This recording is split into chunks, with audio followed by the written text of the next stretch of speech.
प्रदेश के इतनी बड़ी संख्या में पहली बार 25,000 युवाओं ने ज्वाइनिंग किया। उसके बाद आपके बेटे ने भाइयों ज्वाइनिंग किया बिना पर्ची के।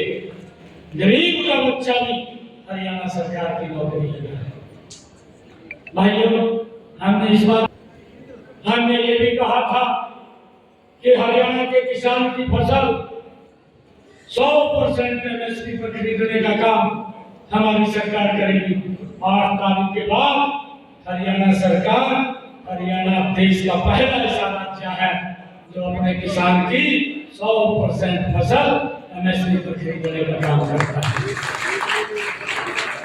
भाइयों, हमने ये भी कहा था कि हम जिन परिवारों की इनकम 1 लाख रुपए से कम है उनकी छतों के ऊपर 2 किलोवाट का सोलर पैनल लगाएंगे। मुझे खुशी है हमने उसको भी लागू कर दिया है।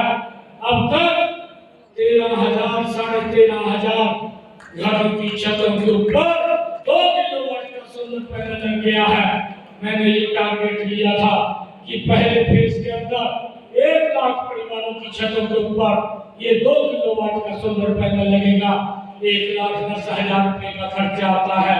80,000 रुपया नरेंद्र मोदी जी देते हैं, बाकी का पैसा हरियाणा सरकार देती है। उसकी छत के ऊपर 2 किलोवाट का सोलर पैनल लग रहा है, बिजली का बिल 0 हो रहा है। भाइयों, हमने कहा था, उसको हमने पूरा किया है। हमने ये भी कहा था कि हमारे जो ऐसे किसान थे, पट्टेदार किसान जो काश्त तो करते थे, मालिकाना हक नहीं था।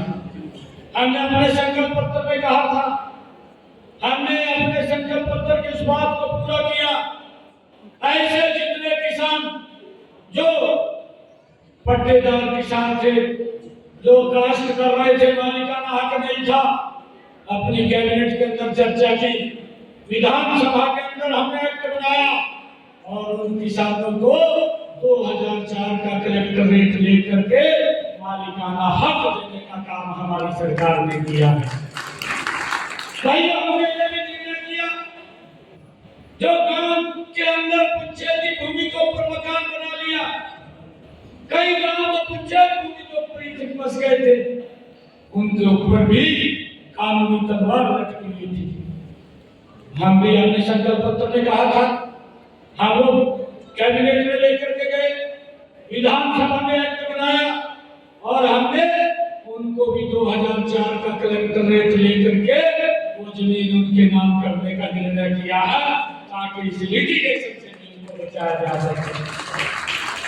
हमने ये भी निर्णय किया था, संकल्प पत्र में कहा था कि हमारे जो ऐसे परिवार जो नगर पालिकाओं में, जो नगर परिषद में या नगर निगम में रहते हैं, जिनके पास मकान नहीं है, जमीन नहीं है, हमने योजना बनाई मुख्यमंत्री शहरी आवास योजना, और योजना बना करके 30-30 गज का प्लाट देने का निर्णय ये हमारा